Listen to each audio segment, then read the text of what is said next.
It's coming out hot. Coming out hot. Yeah. Hello. Hello, how are you? Good to you. Can they hear us? Good. Are we? Hi, Lisa. Hi. No, I don't think they can yet. We have to. All right, we're gonna get started, everyone. I don't think they can hear us. Very exciting Yeah, they can. public hearing in store for tonight. Yes. Yeah. Fingers crossed they can hear us. Mm-hmm. That's right, Commissioner them. Commissioner Graytrick, we can hear you. Can you hear us? No.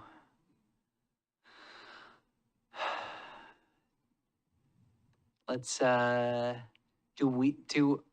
our little Milwaukie. Well, all of their microphones are muted, so Our little we're not going to Milwaukie be. is There we go. muted. Are we?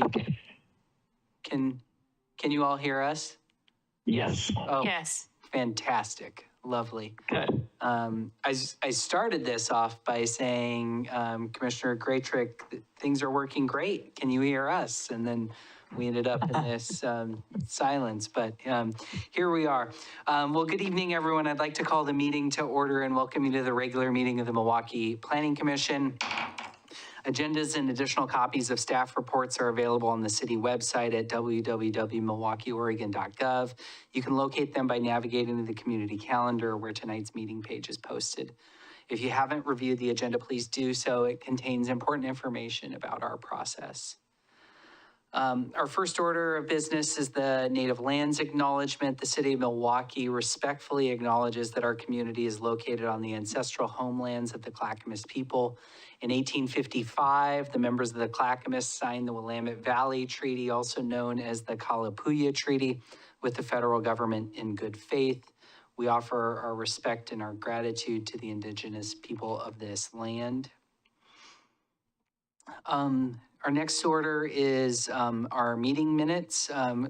Like to see if we can approve the December 10th, 2024 meeting minutes. Does anyone have any corrections to make? Could I entertain a motion to improve the minutes as presented? Motion. I move that we approve the minutes as distributed. Dueling motions. So we'll consider that moved and seconded. All those in favor say aye. Aye. Aye. The ayes have it unanimously. Informational items. Are there any informational items from staff?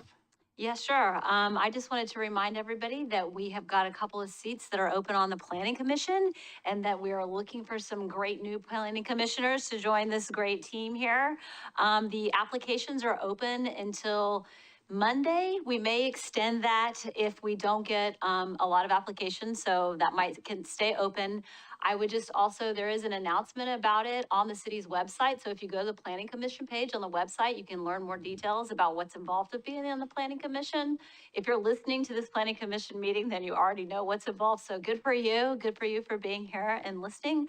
And if you have any questions at all, please feel free to reach out to myself. My number is on the Planning Commission advertisement page, and you can also find my number and my email address on the city's website. I'm happy to talk to you, as is Chair Sherman, about what it's like to serve on the Planning Commission. So we actually did have a very small open house where we asked folks to come and talk to us about it. We have someone here in the audience tonight that did come and talk to us about the position.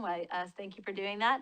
And so we're just open to answering any questions that you might have about the position. Yeah, thanks, Laura. And if anyone is listening, if you have questions, don't hesitate to reach out. Yeah, and then the only other thing I would like to mention is City Council also right now is doing their goal setting, and they've got a series of, I think, 9 or 10 goals that they're considering to adopt for the next couple of years. And there is a survey up on Engage Milwaukie asking folks about how they would like to see council prioritize their goals. So I would encourage folks to take a look at that and provide feedback to the City Council on what the goals should be for the city for the next couple of years. Yeah, and folks might be aware, but I think the deadline was just the other day, but City was Council it? extended it for, I think, another week for any additional input. So would certainly encourage people on Planning Commission to take that, as well as to also share that in your networks. Any other informational items? I believe that's it for now. Okay, great. So we'll move on to audience participation. This is an opportunity to comment on items that are not on tonight's agenda. Does any audience member wish to comment on an item that's not on tonight's agenda? If you're participating virtually, please use the raise your hand feature in Zoom or dial *9 if you've called in. And for anyone who might wish to testify, please remember to state your name and spell it for the record, as well as your city of residence.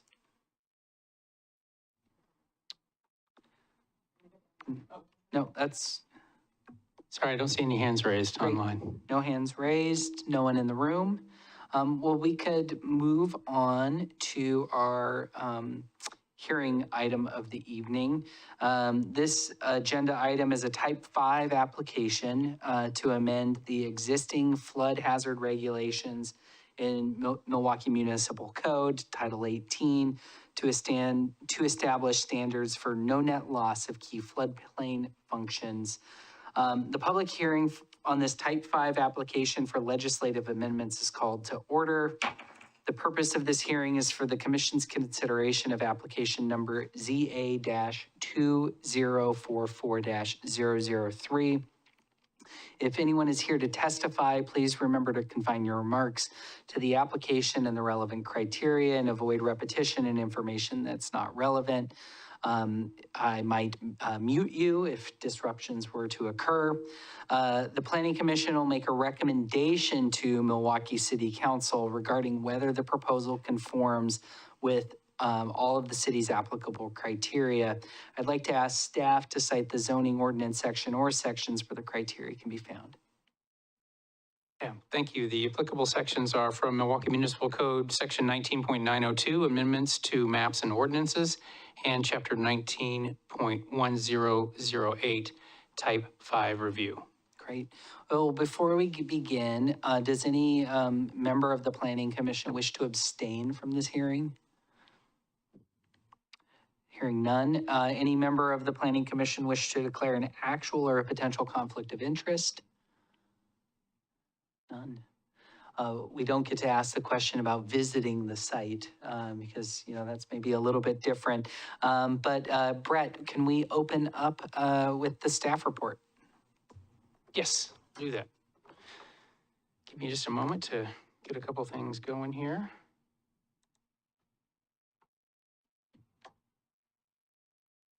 Oh, sorry, I need to share my screen.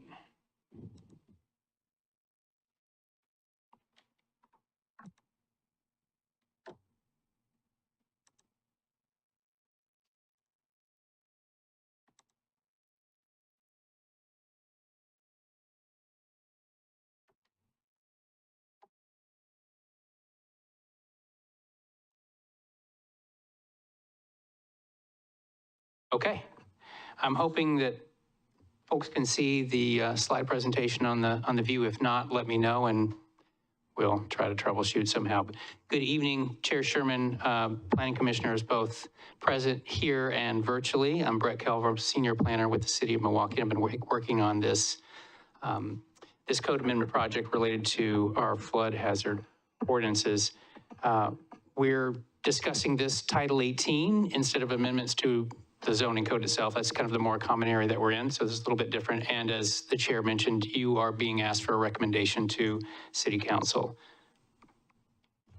Just to cover some bases, the map here is showing, it's an overall view of the city and the areas that are prone to flooding here. As you can tell, it's primarily our main drainages, Johnson Creek on the north, Kellogg Creek on the south, the Willamette River kind of here in downtown. And just the color representations, the light blue color is the 100-year floodplain, which is the primary area that we regulate. The orange areas are 500-year floodplain. We do not currently have rules for those. The areas that have a diagonal crosshatch kind of within the 100-year floodplain, those are floodway areas, and those are areas that, like I said, difference or way of explaining is in a flood event, a floodway is where you would kind of expect to see a channel of moving water and maybe things moving in it, versus in the floodplain itself, kind of beyond the floodway area, you might just expect to see some kind of ponding, water rising and kind of inundating an area. But the floodway is an extremely important area to regulate because of the channel aspect. And then it's a little bit harder to see on this slide, but there's a little bit of a darker color that's underneath the 100-year floodplain areas. This map is also showing the areas that were flooded in 1996. That was a pretty major flood event here. And so for the city, we regulate the 1996 flood areas in addition to the 100-year floodplain. And just to say a little bit about Title 18, again, this is the place where we have the rules for flood areas. The idea basically is to at first kind of encourage or discourage, to discourage development in the floodplain. It is possible to develop in the floodplain, but the rules kind of in general kind of try to force development to look elsewhere on a site when possible, but that's not always the case for all sites. And so when people are in a position that they need to develop in the floodplain, the rules do establish some standards that make sure that the development that is done is properly elevating kind of the floor area of structures, or making sure that structures that are inserted into the ground are as flood-proof as can be, so they don't become part of the material moving down the river in a flood event. This section of code is also what enables the city to participate in the National Flood Insurance Program, which makes flood insurance affordable for people with floodplain properties. In Milwaukee, there are about 175 property owners with sites that are in the floodplain. And so it's been important over time for us to update the rules as needed so that we can stay eligible to participate in the program. If that were to change, it'd present a big problem for a lot of folks in town. And some of you may be familiar with the process that's been winding its way through courts over the last 15 years or so. There was a challenge to the National Flood Insurance Program related to the Endangered Species Act, and a note or a concern that some of the allowances of the flood program were, where they're allowing development, were presenting problems for some especially threatened or endangered listed species of fish. And so there's been a lot of back and forth involvement of multiple agencies on a federal level, and we've been hearing about the changes that are coming as a result of the biological opinion that was prepared on this. So we've been waiting, and finally within the last few months we started getting some direction. I think the Federal Emergency Management Agency, FEMA, got some clear direction, and they began passing that down to other communities. And the key principle involved is what's been referred to as no net loss. So there have been some key features of the floodplain that have been identified as especially important for these protected species of fish, and they relate to floodplain storage capacity, which we do already regulate some for, but also water quality and then preserving vegetation. And so we've been waiting to see how the rules would sort out, and we finally got some direction, and Milwaukie, like other communities, was pushed to make a preliminary decision, at least by December 1st of 2024, so just last month, about what we were going to do. We were provided with a couple options, including kind of a model code or some model ordinance language.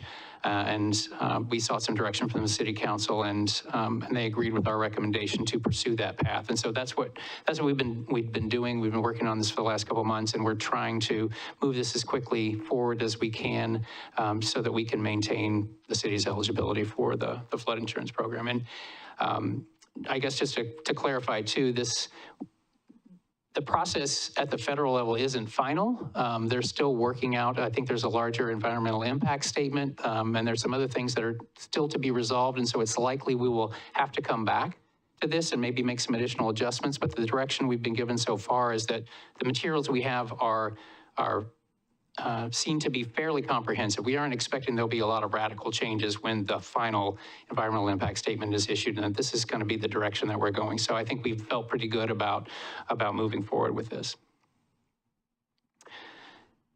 The model ordinance that we were given is essentially, it's very similar to the ordinance that we use already. Our Title 18 is based on past model ordinance language that we got from FEMA, and what's been helpful in this case is that FEMA's been able to highlight some of the sections that we would need to add to make this, make our rules compliant with the new standards. And with that in mind, we're tagging on to towards the end of the current title, these additional rules related to no net loss. And there have been some identifications of 3 proxies for those key values, the floodplain functions, looking at undeveloped space, pervious surface, and trees as ways to kind of more physically or practically regulate and address those concerns.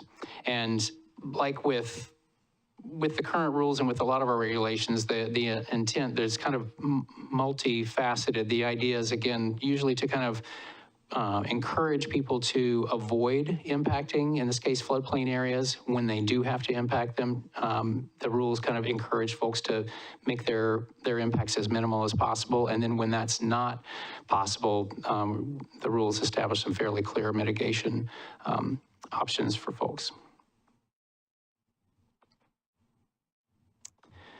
So I just wanted to provide a couple of examples or identify a couple of the key points for each of those floodplain functions and how we understand them to be coming into the new rules. The idea is, with respect to flood storage, there is already a requirement that if you are adding new material or fill within the floodplain, in order to maintain the capacity of our floodplain areas to absorb or hold the floodwater, you've already been forced to, at least on a 1-to-1 level, to replace it. So the concept is called balancing cut and fill. So the idea is, if you're building a new house in the floodplain, you're going to obviously take up some space within the floodplain, some flood storage capacity with your foundation. And the idea is you have to balance that somewhere within the floodplain. You have to remove a similar amount of fill to accommodate that change, so that we already have that kind of no net loss principle. A difference or a change with the new rule is,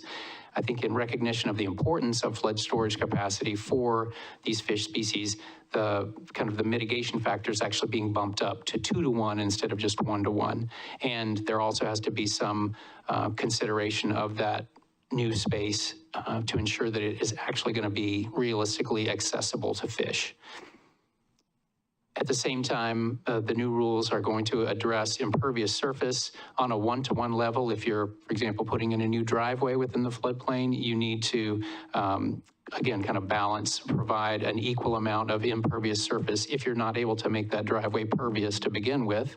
And there are some options in the code for using some kind of green infrastructure techniques to do that. And then, kind of adding to some of the regulations that we have already in different parts of the code. We have a tree code that applies, especially in residential areas. We also have natural resource protections. And there's been this addition to the flood code now of, if you're removing trees over 6 inches or greater in diameter, you're going to be required to replace them at least at a 3-to-1 level. So there's some spots where we'll have some kind of overlap and some conjunction with other rules. And one newly identified area or defined area within the floodplain is what's being called the riparian buffer fringe, or the RBZ zone. This is an area that is measured as 170 feet from basically the top of bank into a site within the floodplain. Those are the areas where these mitigation requirements are the most strict. And if there are places on a site that extend beyond that 170 feet but are still within the floodplain, that's considered the RBZ fringe, so kind of a fringe area. The mitigation requirements still apply, but at a little bit lower level. And as an example, this is a table that we're replicating in the draft of the code. This is what was part of the model ordinance, and it's just showing the ratios, the replacement ratios for the different functions, the undeveloped space, the impervious surface, the removal of trees within the riparian buffer zone as compared to the fringe area. And then a thing to to highlight, I guess, with respect to mitigation is the push, again, is to mitigate for those impacts kind of on the same site if possible and within the floodplain. If it's not possible to do that on the site, because some sites are constrained, some sites just don't have a lot of room, there's an allowance to go off-site, but a push to stay within kind of that same part of the stream, that same area of the stream or river. And the farther you go away, the higher the requirements get. And then one final additional regulation is what's called the beneficial gain standard. And the idea is that for most types of development in the floodplain, in addition to meeting the no net loss standards, you'll need to replant an area that's 5% the size of your project area with vegetation. So again, that's trying to kind of push and add more vegetation to the riparian areas.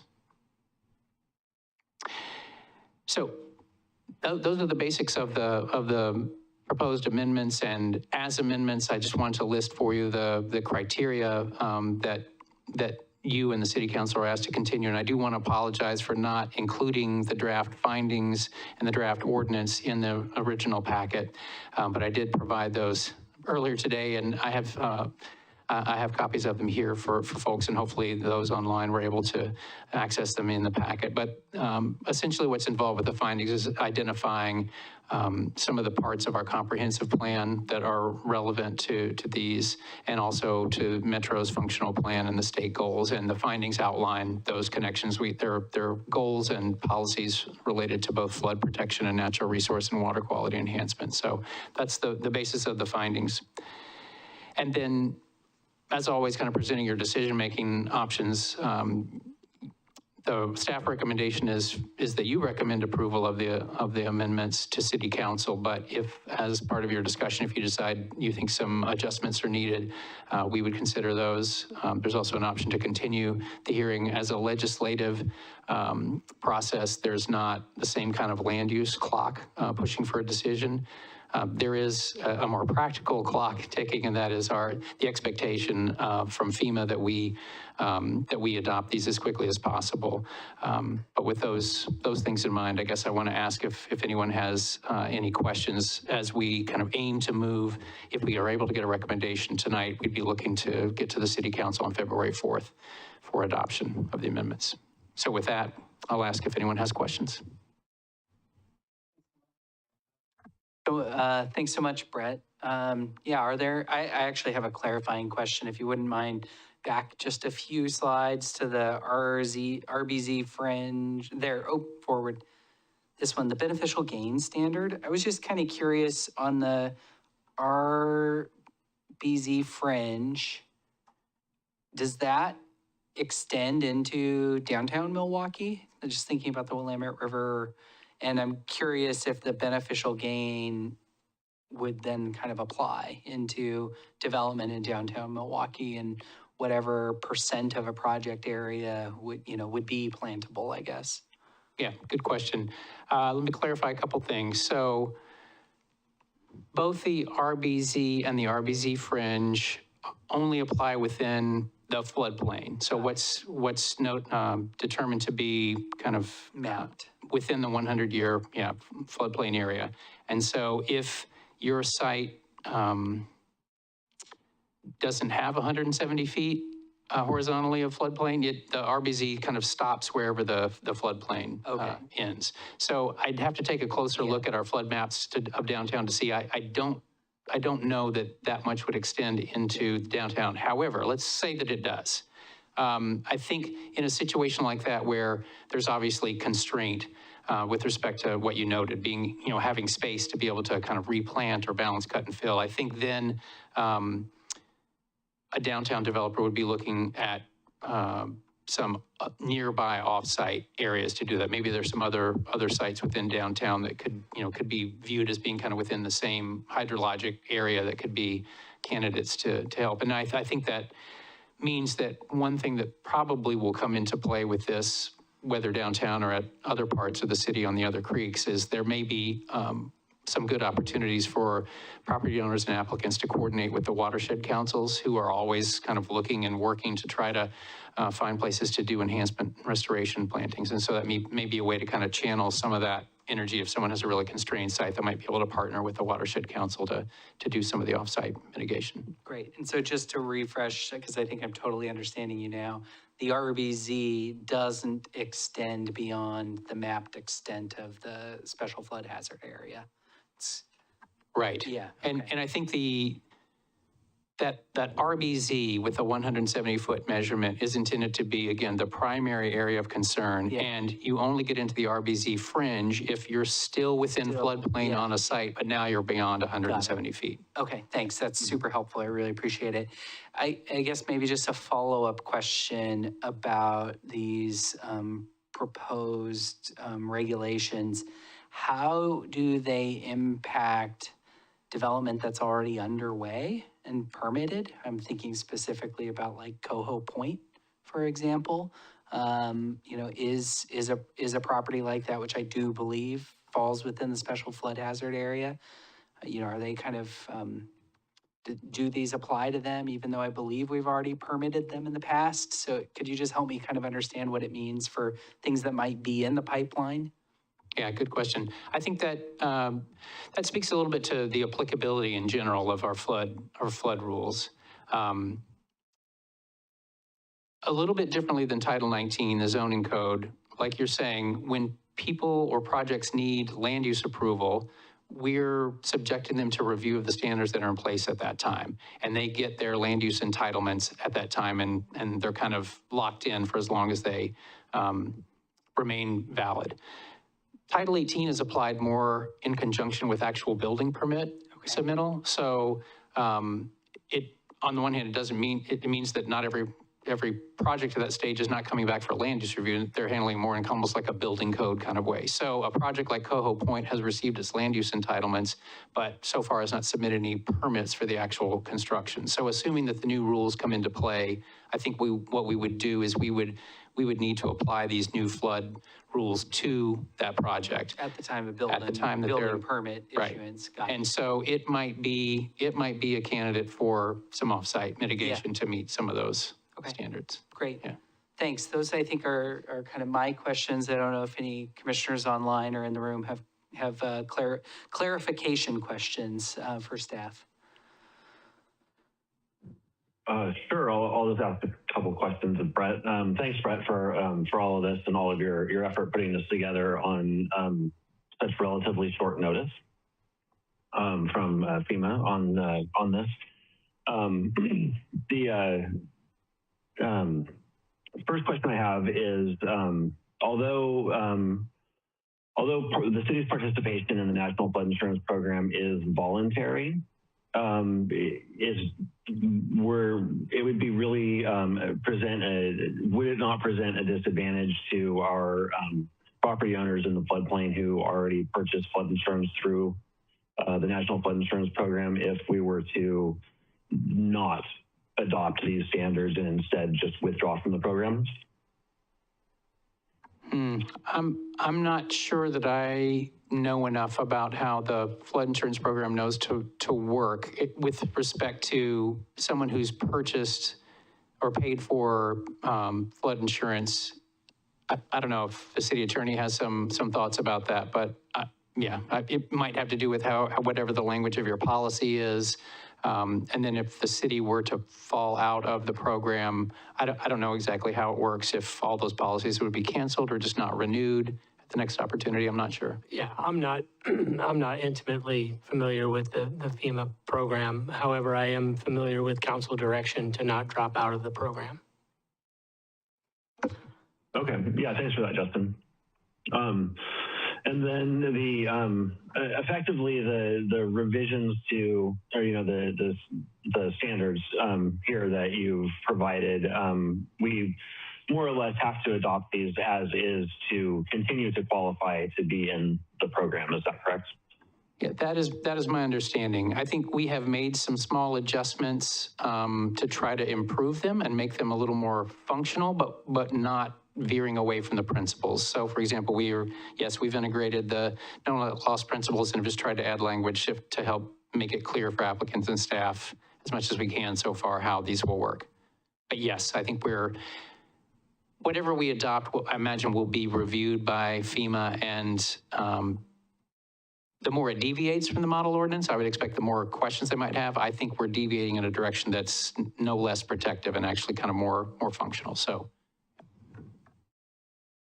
I don't even think deviation is not really the right word even, but the modifications we've made. And it sounded like, if I may, it sounded like what was kind of provided in the staff report was that maybe some of those deviations were to really try and make it clearer and more objective, right? It kind of in an improvement as opposed to, a left turn to Albuquerque. Correct, yes. Yeah, so I think the FEMA staff, I mean, everyone on different levels is working maybe with some different conceptions or grades of understanding about what clear and objective means. And I think here in Oregon, we've gotten a lot more direction about how that is supposed to work, especially with respect to housing. And so we've kind of been applying that lens, I think, to it as we've been looking at them to make sure that it's, as much as possible, can meet a clear and objective standard that we feel like we're expected to implement here. Cool. I think that's all the questions I have for you, Brett. Thanks so much for your effort on this again. Thank you.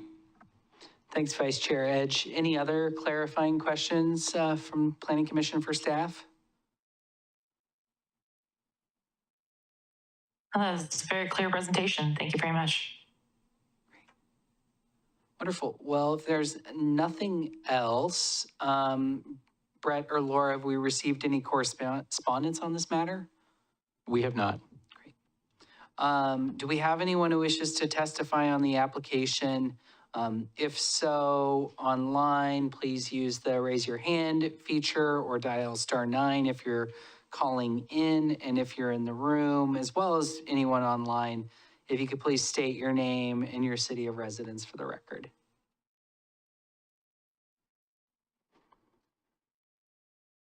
We have no hands raised. We have a couple of folks online, but no hands raised. Yep. Give folks a second. We have a gentleman here in the room. Do you wish to testify? Sure, yeah, now's a great time for that. If you wouldn't mind, if you could come up to the dais. There's a little kind of gray button at the bottom. If you could turn the mic on, name and city of residence for the record. Yep, my name's Jeremy Wood. I live in Milwaukie on the lake. Nice to meet you all. Yeah. Brett, that was really helpful. Thank you.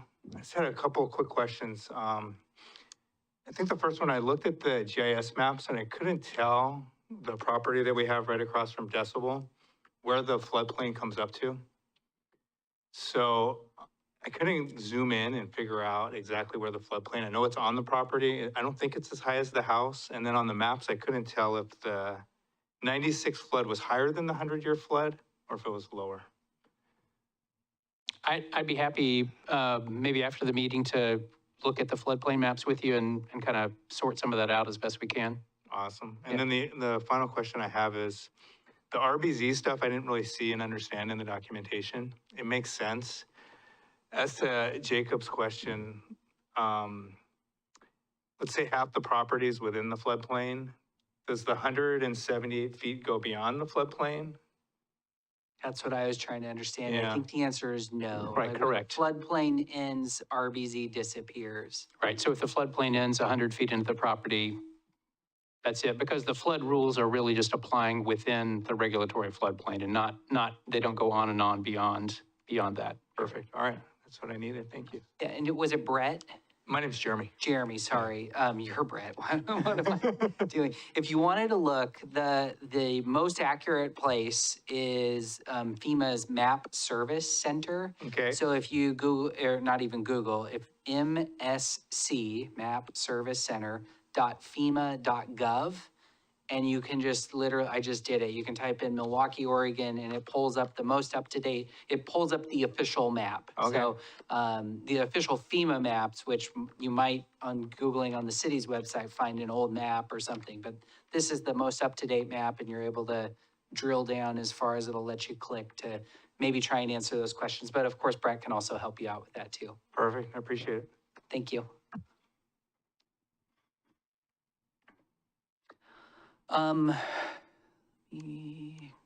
Great.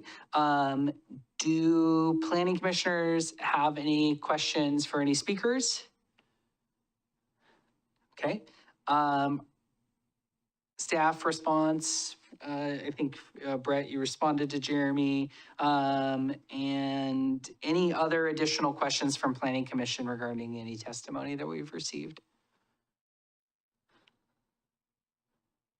Well, I will then close the public testimony portion of the hearing. The public testimony portion of our hearing on the Type 5 application for the code amendments and files EA-2024-001 is now closed.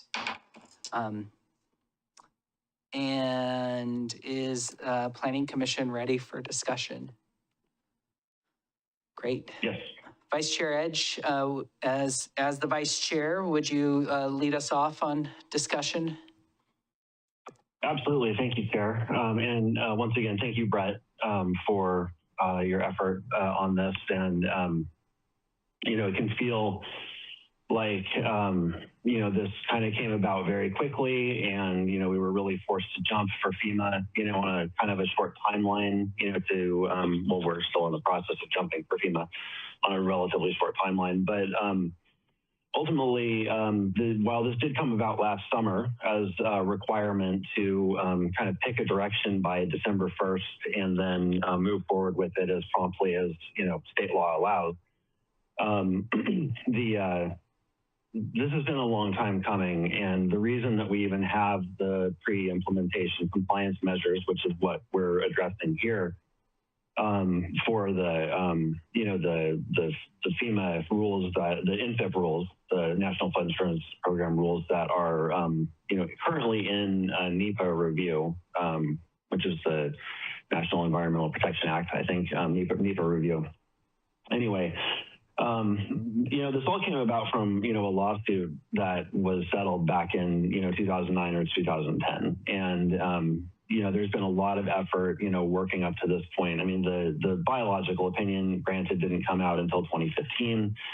And so, but since then, you know, there's been a lot of effort, you know, trying to get this across the finish line so that we have, you know, updated regulations in the local jurisdictions that participate in the NFIP so that, you know, the program can comply with the settlement that has been over a decade coming.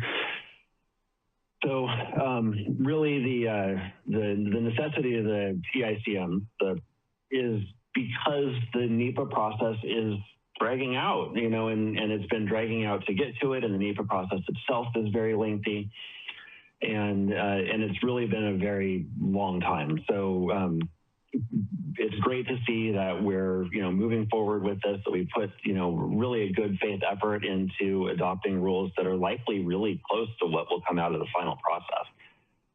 Quite frankly, I've, you know, been working, you know, as an advocate, you know, on these changes since 2016, you know, with, you know, FEMA workshops and focus groups and, you know, all kinds of public meetings and things. And so, you know, I'm glad to see that we are where we are with it, and we're finally getting to the point of, you know, at least right now, we're recommending to City Council to adopt some standards that are consistent with the biological opinion. So, you know, this is really great to see, and I'm really glad to see us put a good faith effort into these new standards. So I can't thank you enough, Brett, you know, for the effort you put into this. And it really is quite satisfying to see such a long list of comprehensive plan goals and policies that this complies with already. So it's, yeah, I mean, it's, I'm really excited that we're here. I'm really happy to see this. And, you know, and it is consistent with, you know, our policies, and, you know, it is based on, you know, at this point, the best available science. So I'm really happy to support this tonight, or recommend this for, you know, approval by City Council as presented by staff. I have read the recommended findings in support of approval that were provided by staff earlier today, and I do believe that they reflect the facts in the record. And I'm happy to support this as presented. Thank you, Chair. Thank you, Vice Chair Edge. Really appreciate that. Any other planning commissioners care to share any deliberative thoughts?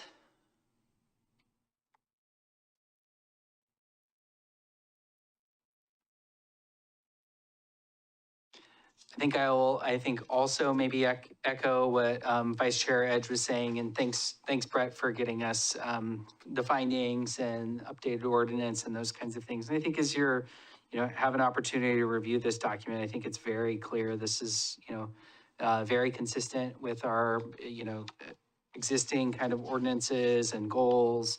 And, I think as the city attorney also kind of noted, we have very, I think, clear direction from city council in order to maintain the National Flood Insurance Program and our ability to provide discounted flood insurance rates to our community members. I've previously worked professionally on flood insurance topics, so spent a lot of time digging into some of these issues and know it's a super important kind of service that's available, especially as natural disasters get more frequent and larger with climate change. So I'm also happy to support this and move it forward. Don't have any other questions. Commissioner Foyn-Mayor, I see you came off. Yeah, I was just gonna say, kind of echoing a little bit what Commissioner Edge and Chair Sherman has said. I think when I read the report, it echoed a lot about what we discussed previously on the goals, and it looks like it's gonna be a great way, especially after we're seeing things that are happening in other places and disasters that keep repeating. And I think this will help take us to a better future, probably. I think it will be good to get there. So thank you. Yeah, also to everybody who pulled this together so fast. It was a lot of work as I read through it. So I appreciate it, and it's very well and easy to read the report too, and the easy to go through all the changes. So thank you, appreciate it. Great. Well, if there's no, Commissioner Graytrick?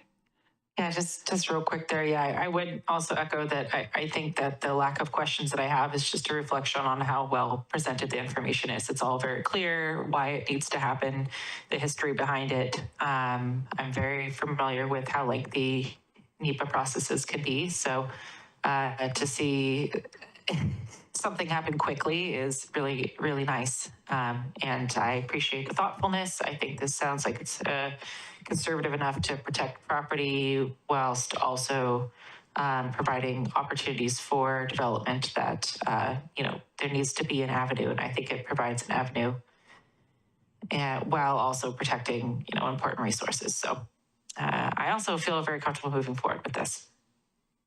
Wonderful. Thanks much. Commissioner Pinnock, I'll see if you want to get in on the commentary, and if not, we can also move to a motion. Yeah, I'm also very comfortable supporting it. I feel that it is reflective of the biological opinion. And I think it's great that we've taken what was given to us by FEMA and really made it more objective. I think that we've created a really great piece of policy here that it will just be a really great tool for both residents and developers alike. So I'm comfortable moving forward. Great, thanks so much. I'll also just kind of add one more thing and say I was also impressed by, in some ways, how little was actually added to our floodplain code, which makes me think we've been doing a pretty good job in the first place. So kudos there. If there's no other discussion, could I get a motion? Sure, I'll move that we recommend approval of ZA-2024-003 as presented by staff.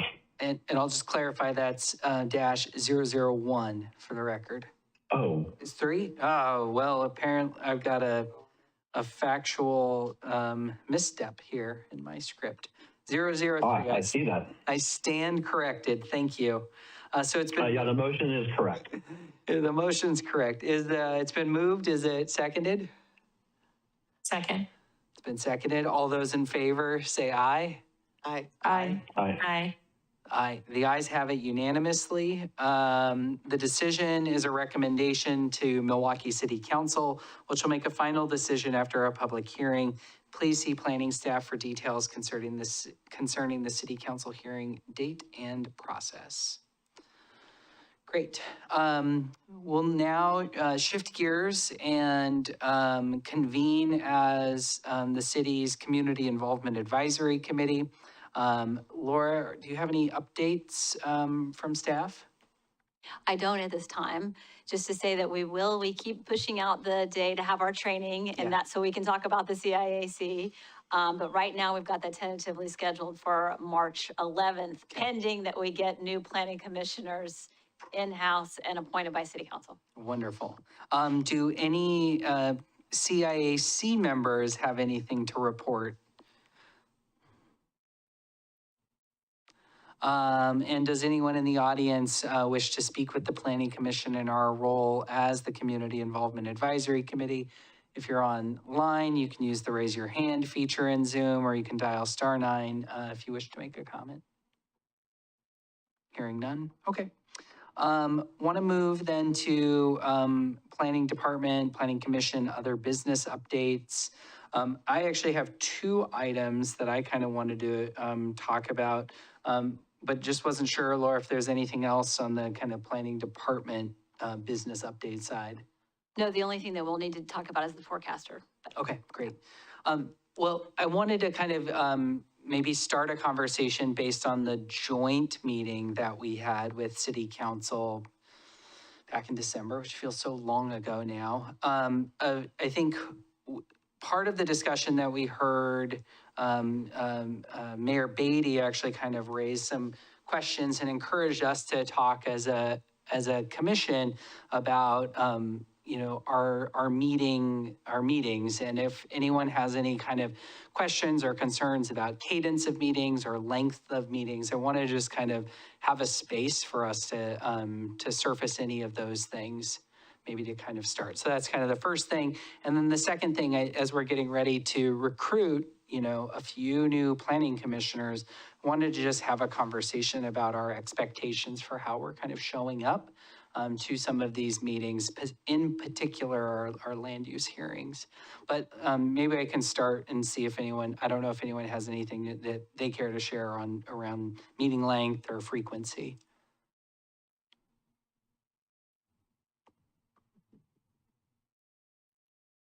I do think, so I was not able to attend in person the meeting with City Council. Unfortunately, had a conflict.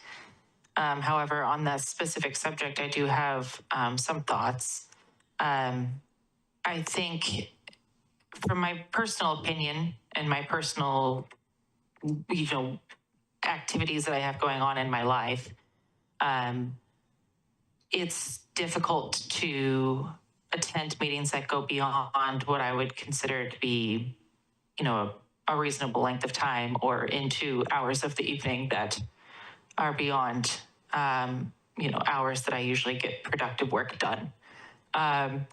So my personal opinion would be, if a meeting was going to go, say, longer than 2 hours,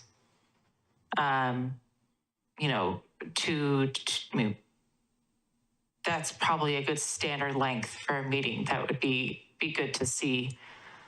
And I think there have been some situations where we've had meetings that have gotten canceled. Perhaps, within a month, there's only 1 meeting as opposed to 2 meetings. And on those occasions, it's pushed more activities onto the 1 meeting versus 2, requiring it to take longer, that individual meeting. And I would say that it's generally easier for me to meet, for 2 2-hour periods than 1 4-hour period. I think it's one way of thinking about it. I know that's not necessarily the average it's not necessarily reflective of the length of every meeting time. But I think in general, a goal for some folks, and for maybe trying to be able to bring people onto the committee who, have young children or have commitments at home, trying to think about people with diverse backgrounds who may need who have other commitments in their life, it would be good to consider just the length of meetings and, you know, the efficiency within which we're able to move through them. Great, thanks, I really appreciate that. Yeah, value kind of hearing your perspective on that, and maybe want to just see if anyone else has other things they want to share. I think we can kind of explore some of these topics as colleagues and as a body, as well as with staff. I mean, I do think there's staffing impacts we also need to be thoughtful of. But maybe I'll just pause and see if anyone else has anything they care to share. I was gonna probably echo what Lisa had just said. I think especially, when you have kids like I do, it makes it very difficult to go longer than the 2 hours. It's already getting into a time where I can't even put my kids to bed. So those kind of things are impacting the decision making into who's going to join the meeting, probably who's going to join the commission, and how long, how much commitment. So like if like you mentioned, I think it would rather have 2 meetings a month, or like continuous meeting on a Tuesday, and it's fine. But we know there's going to be 2 hours, or it's not going to be beyond the 2 hours, and it's not expecting more than that kind of amount of time, which is kind of more manageable than 3 or so. I know we haven't got just one occasion. I think we got to the 4 hour, but I think it's a rare happen. But it had happened in the past, which is like a 5-minute break, which is completely crazy. So again, I just I think that and I understand there are procedural timelines and things, but I think it will be something that will be good to kind of have it in mind, especially for future people getting in the commission. Great, yeah. Thanks, I appreciate that. And, Max or Joseph, I don't know if either of you have anything. I think having been on Planning Commission for 4.5 years now, and Joseph, you certainly outrank me there. I guess I would share, I personally prefer, and I have young kids or younger kids as well, but I personally would prefer a single longer meeting once a month than 2 shorter meetings. And I just feel, and I guess maybe also just say, longer meetings sometimes are also par for the course. I mean, maybe it's been a while, but Joseph, I remember a while ago where we were regular going to 9:30, sometimes 10 p.m. every meeting for months. And so, I just don't, I think compared to the work we're doing right now, where we might not have that workload, but if that workload comes, I think when it comes, and we have to be ready for that as the Planning Commission. But those are just kind of, I guess, some of my own thoughts. Personally, again, kind of preferring rather to have 1 long meeting and then get a free night back than to have 2 nights kind of partially consumed by something. Can I add one thing? Yeah, please do, yeah. Well, the thing, for example, in my case, and probably other cases, I'm a single parent. Yeah. My widow with 3 kids. So a person in that case have no support to get all the things going on in the house throughout the time that I'm sitting here. So if I have to sit in this meeting from 6:30 to 10 p.m., who's gonna do all the stuff that needs to get done? So when you have some support at home, that's a different picture. So that's what I'm saying. Like if you want to open the pool of applicants and kind of expand who wants to be in the meeting, who wants to participate, then you're gonna have to be flexible, understanding that some other people had other needs, and like that's what it is. So like I said, I've been making this commitment. I do a lot of trickling through it. Can turn off the screen and trying to get things here and there, but it's sometimes making it difficult for people like me that are a large group of people that wants to be part of supporting the community. So yeah, thanks, Ernestina. Yeah, I appreciate that. Yeah, thanks. I'll steal the floor if it's okay, Chair. Thanks for that, Ernestina. I, really appreciate hearing, the challenges that you face, and honestly, I think it's super important for us as a city and as a body to really support and cultivate, the volunteer pool, and who wants to, who wants to participate and make it possible for them to participate. I think that's so important. And, it's, I guess, I was brought onto the commission, appointed to the commission back in 2018. And so I had a couple of years of, in-person meetings and even some marathon hearings before I was appointed to the commission, where I, sat for hours in the overflow room waiting to testify in council chambers. And so, it's often because of public testimony and a lot of public interest that we have the hearings or meetings that run so late. Other reasons are because, we're updating the comprehensive plan policies and having a work session where I've provided an hour and a half of input and everyone has to listen to me talk about it. And so I respect that. And, we can, we don't have to update the comp plan again for a long time. So, that won't be happening. But for sure, honestly, it really is mostly public testimony and interest in an application that causes hearings to go long. And it's our responsibility to the public to make sure that we're providing that forum and that we're accommodating people that show up when they show up and not trying to continue a hearing, so that, because that can create an inconvenience for the public who has shown up to testify if they have to come back on another night because we ran out of time, for them to testify. And that's happened, and unfortunately, even when I think we're legally obligated to stop our meetings by 11 or something like that. And so, I think at 10 o'clock, we start playing the game of, extending the meeting by 5 minutes, over and over and over again until we finally get to 11 and have to really call it quits. But that really doesn't happen anymore. So, I think the staff's done an awesome job of working within, the deadlines, the 120-day rule and the noticing deadlines and, our timelines and things like that to make sure that we're generally not stacking up hearings that are going to run long. But,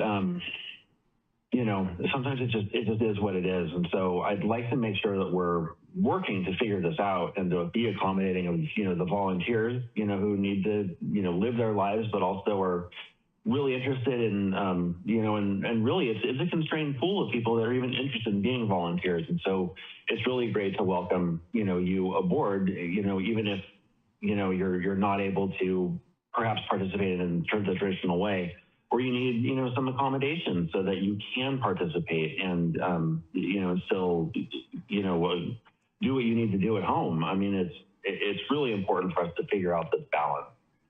So, and being able to participate remotely is one part of that, for sure. And I think that's super important to make sure that everyone knows that we're comfortable with, with that for people who that's their best or perhaps only option for public service. I think that we really need to respect that.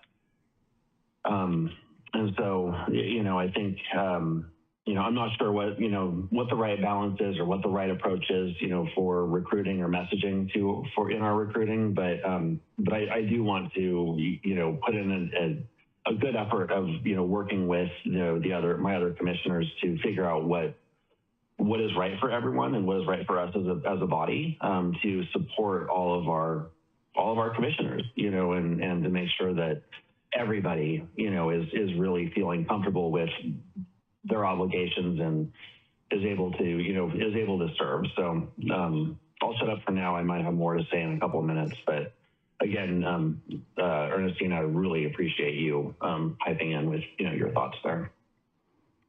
Thanks, Joseph. And yeah, you can reserve the right to pipe up again in a few. Lisa?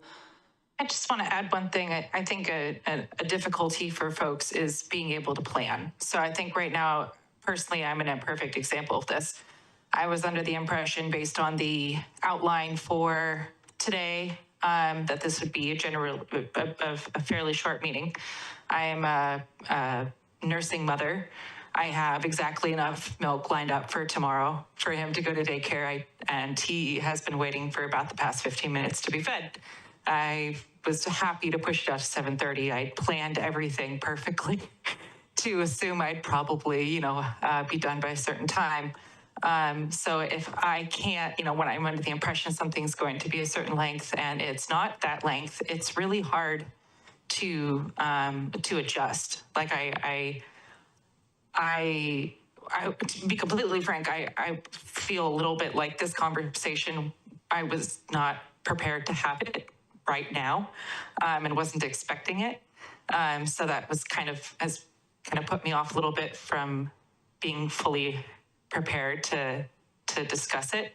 But I do think that, and I know multiple people have children, I understand that, but there are particularly difficult pressures on single mothers and nursing mothers, I think, where, I've planned out my evening in a certain way. I want to be involved. I deeply care about this community and I really want to be on this commission, but I also have to be able to allocate and plan my time. I understand some meetings are going to be longer and some are going to be shorter, but I think if we can have some expectation of what the length could be and try to plan for that and let people prepare for that, that would be helpful. This is all great information to have. I really appreciate you all sharing all of your thoughts. And I think that there's somewhere in between that we're going to be able to meet up. I think that predictability of how long meetings are going to go, or quite honestly, they're not always under our control. A lot of times meetings go long just based on a number of factors. And sometimes I think something's going to be easy and then it turns out something isn't easy and the meetings just go longer. I do, to your point, Commissioner Graycheck, like tonight, I thought it was going to go fast and we're talking about something that we weren't necessarily, wasn't on the agenda. And so maybe we could have planned a little bit better for that. So I think it'll be moving forward. I think we just have to kind of strike a balance in between serving the public and being available for land use hearings. And we can't really predict what those land use hearings are going to look like or how long they're going to take. That's just kind of out of our control. Like, for instance, if we looked at the historic resource review, those are really long hearings. There's no way I could have said whether that was going to be short or long. And so there is some uncertainty there in the land use hearing process. I do believe that there is also a bit of uncertainty in type 5s. It just depends on kind of the complexity and the newness of the language and the proposals that are being brought forward. That said, I do think that from a meeting management, that what maybe we could work on, Chair Sherman, is just trying to make sure that, like, for instance, our next meeting, we have 2 hearings. One of them is the continuation for the historic resource, and another one is a code amendment. That's a type 5. I can't tell you exactly how long those meetings are going to be. It depends on what happens. But what I can do is say that if there were a work session item that we wanted to bring to commission that wasn't as time sensitive as other things, that I could potentially not put that on the agenda that night and could instead push it to another night. That said, sometimes things are time sensitive and I'm fitting things in a slot where I need to get your all's feedback before I take something to city council that's also just gone to like the advisory committee for the transportation system plan. So I'm constantly navigating a lot of different kind of schedules with different projects. And so I think that I can continue to navigate that and do my best to not stack up things when I don't have to. But there are times when things do have to get stacked because of the timelines that are in front of that. And I can't really say whether it's going to be a 1 hour meeting, a 2 hour meeting, and a 3 hour meeting. Sometimes that depends on the public. Sometimes that depends on the planning commissioners themselves. The planning commissioners also play a role in that. And I don't want to shorten conversations because there's a limitation on time.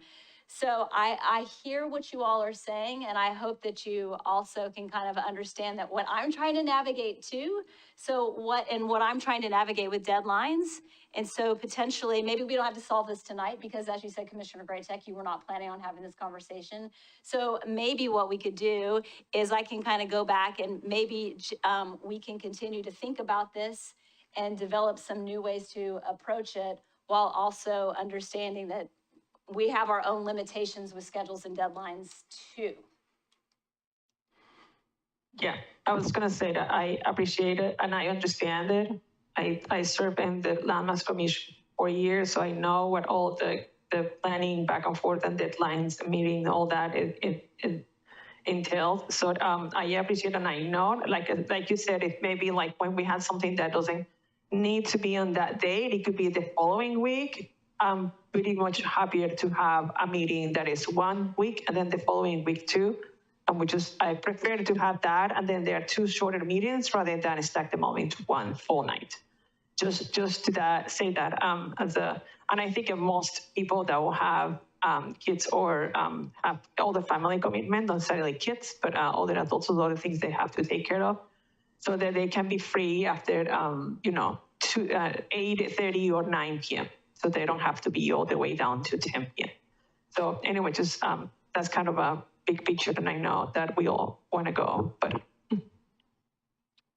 Great. Yeah, and I don't know, Laura, as well, if like even simple thing or seemingly simple things like from a staffing perspective and needing to have more staff available in the evenings and comp time and all that kind of stuff. I don't, that's maybe more of a behind the scenes thing, but I'm sure it goes into some of your own considerations as you're thinking about how to manage people's time and resources there.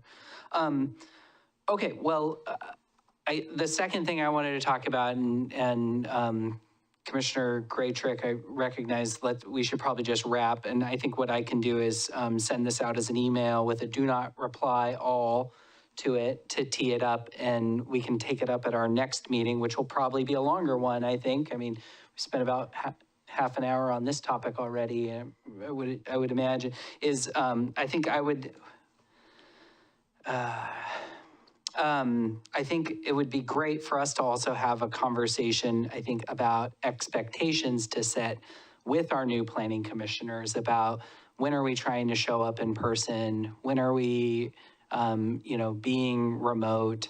And I think there's a real difference between land use applications where we have applicants in the room with when it's their hearing versus things like legislative things like today's type 5 hearing on the flood insurance rules. And so I kind of wanted to just start a conversation of how I think our current default is planning commissioners get to choose if they want to be in the room or if they're going to be remote.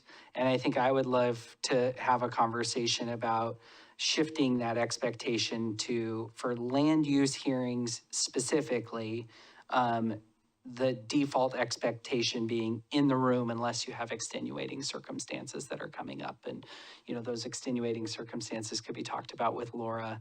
And that, for things like type 5 applications, many of us could probably be online for things like that. And I think the more clarity we can provide to new planning commissioners, both in terms of length of meetings, frequency of meetings, and is it valuable or strongly encouraged to be in the room for certain things and not for others? I think it'll help us just set clearer expectations as we're recruiting people, and people can help make a choice of whether or not this specific service opportunity makes the most sense to them.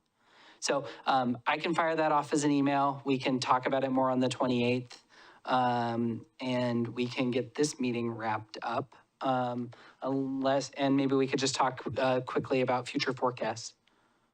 Okay, great. So the 28th, yes, we've got the continuation of the historic resource, and then we've got another hearing for Senate Bill 1537. And that's a code package, which is a type 4 and a type 5, sorry. And I can't predict, but I think that one will go as quickly as the one did tonight, but I can't always predict that. And then we'll have the additional topic that Chair Sherman was just talking about.